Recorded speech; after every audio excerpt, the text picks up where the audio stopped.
लोकसभा 2024 के चुनाव को लेकर जोर शोर से तैयारियां चल रही हैं। राजनीतिक पार्टी अपनी अपनी गोट को फिट करने की जुगाड़ में लगे हुए हैं और साथ ही साथ एक पूरा विपक्ष गठबंधन के तहत बीजेपी के साथ टक्कर लेने को तैयार है। अगर हम कानपुर की बात करें तो कानपुर नगर की लोकसभा सीट पर क्या वाकई गठबंधन का कोई प्रत्याशी अगर आता है तो बीजेपी के लिए मुश्किल खड़ी हो सकती है। इस पे आज हम चर्चा करने वाले हैं और वो भी पूरे डाटा के साथ में।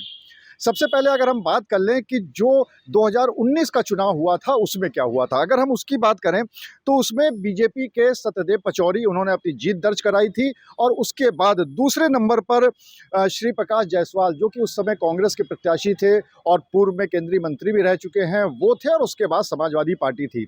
तो सबसे पहले तो ये मान लेते हैं कि अगर गठबंधन होता है तो ये सीट किसके पास जा सकती है। गठबंधन होने की दशा में ये जो सीट कानपुर नगर की है ये जा सकती है कांग्रेस के खाते में, और उसके पीछे बहुत बड़ा कारण है। उसके पीछे कारण ये है कि अभी तक जितने भी लोकसभा चुनाव हुए हैं इस सीट पर, इन सभी चुनावों में बीजेपी ने जितनी बार जीत दर्ज कराई है उतनी ही बार कांग्रेस ने भी कराई है, और समाजवादी पार्टी यानी सपा ने आज तक कानपुर नगर लोकसभा सीट पर अपना खाता नहीं खोला है। तो इसको देखते हुए जिस तरह से पहले अभी सूचना भी आ रही थी कि कांग्रेस की जो बैठक हुई थी उसमें कांग्रेस ने 25 सीटों के आसपास उत्तर प्रदेश में अपने सीट मांगने का पूरा मन बनाया हुआ है, तो उसमें अगर देखते हैं तो कानपुर नगर की सीट उसमें से एक हो सकती है और ये सीट कांग्रेस के खाते में जा सकती है। और उसका सबसे बड़ा कारण यही है कि यहाँ पर सपा ने चूंकि कभी भी जीत दर्ज नहीं कराई है तो पल्ला कहीं ना कहीं कांग्रेस का भारी है। अब उसमें बात कर लेते हैं कि क्या अगर गठबंधन INDIA का अगर गठबंधन होता है तो क्या इस पे बीजेपी को फर्क पड़ सकता है। तो ये डाटा के बेसिस पे हम लोग करते हैं। अगर हम डाटा की बात करें और 2019 के चुनाव की बात करें तो बीजेपी के सत्यदेव पचौरी ने जो जीत दर्ज कराई थी वो कराई थी तकरीबन 1.5 लाख के आसपास, यानी 4,68,000 के आसपास बीजेपी को वोट मिले थे, और जो कांग्रेस को वोट मिले थे वो मिले थे 3,13,000 और 40-50,000 के आसपास वोट मिले थे समाजवादी पार्टी को। तो यानी अगर ये देखा जाए पिछले चुनाव को 2019 को, तो कांग्रेस का और समाजवादी पार्टी का अगर दोनों के वोट को मिला लिया जाए तो भी ये आंकड़ा 3,60,000 के आसपास जाता है, और बीजेपी को जो कुल वोट मिले थे वो 4,60,000 थे।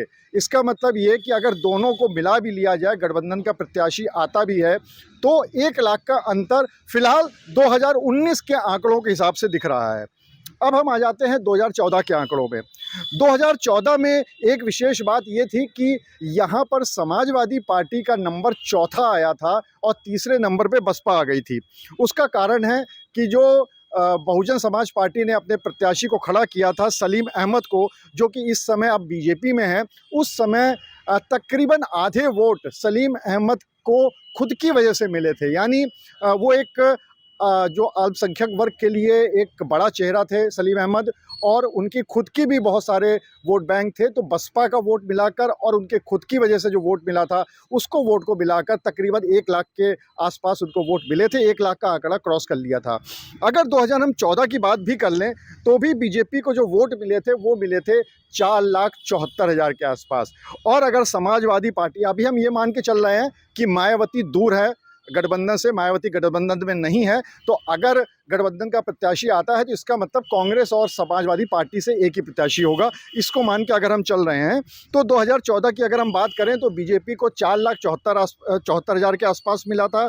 समाजवादी पार्टी को मात्र 28-30,000 के आसपास वोट मिले थे, और अगर कांग्रेस की बात करें तो फिर से वही 2,90,000 के आसपास वोट मिले थे। यानी अगर फिर से 2014 के आंकड़ों के हिसाब से भी कांग्रेस के और समाजवादी पार्टी के दोनों के वोट को अगर मिला लिया जाए तो भी बीजेपी का अंतर 1 लाख के आसपास आ रहा है।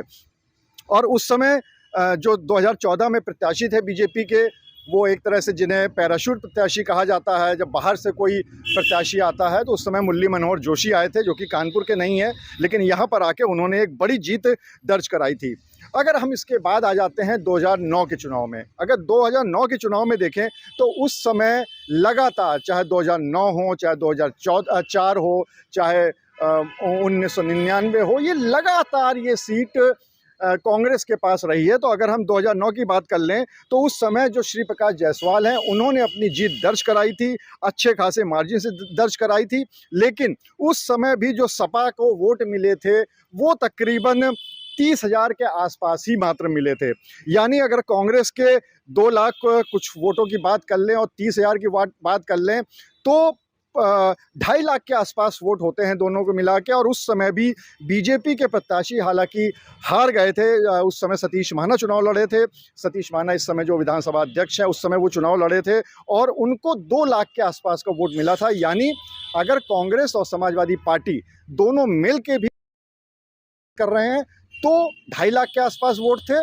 और उस समय जब कांग्रेस जीती थी तो अगर इन दोनों को मिला लिया जाए और बीजेपी का अकेला 2 लाख के आसपास वोट थे।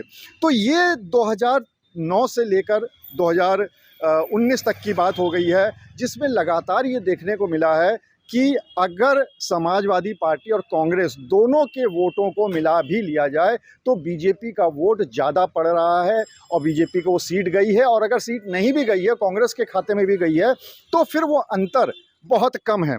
अगर हम 2004 की बात कर लेते हैं, उस समय फिर से जैसा कि हमने आपको बताया श्री प्रकाश जायसवाल प्रत्याशी थे, उन्होंने अपनी जीत दर्ज कराई थी कांग्रेस के और तकरीबन 2.25 लाख के आसपास का वोट मिला था। और उसमें से भी जो बीजेपी को वोट मिला था वो भी 2 लाख के ऊपर था। यानी वो दूसरे नंबर पे रही थी लेकिन 2 लाख के ऊपर था। हालांकि वो एक ऐसा साल था जिसमें समाजवादी पार्टी को अभी तक के इतिहास में सबसे ज़्यादा वोट मिले थे और वो 1.5 लाख के आसपास थे। और उसका सबसे बड़ा कारण था कि उस समय समाजवादी पार्टी के प्रत्याशी थे हाजी मुश्ताक सोलंकी।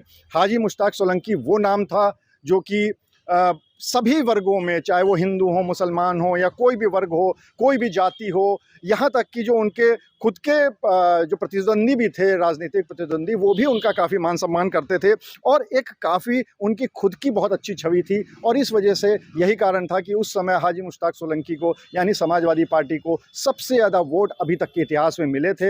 हालांकि इसके बावजूद वो तीसरे नंबर पर रहे थे और कांग्रेस ने जीत दर्ज कराई थी। तो अगर हम इन सब डाटा की बात करें और इन सब चीज़ों को देखें तो ये माना जा सकता है कि अगर गठबंधन का प्रत्याशी आता है तो लोकसभा सीट, जो कानपुर नगर लोकसभा सीट है, उसके लिए बहुत आसान नहीं होगा बीजेपी के प्रत्याशी को मात देना। हालांकि ये तो अभी भविष्य के गर्त में है कि जब चुनाव होता है गठबंधन का कौन प्रत्याशी आता है, गठबंधन होता है कि नहीं होता है, और अगर होता है तो कितनी टक्कर दे पाता है और बीजेपी कौन सा प्रत्याशी लाती है। तो ये सब अभी भविष्य की बातें हैं, लेकिन इतना ज़रूर है कि गठबंधन के लिए बहुत आसान नहीं होने वाली है कानपुर नगर सीट और उनको बहुत मेहनत इस चुनाव में करनी पड़ेगी। कैमरामैन शारिक खान के साथ अनुराग अग्रवाल, TV9 कानपुर।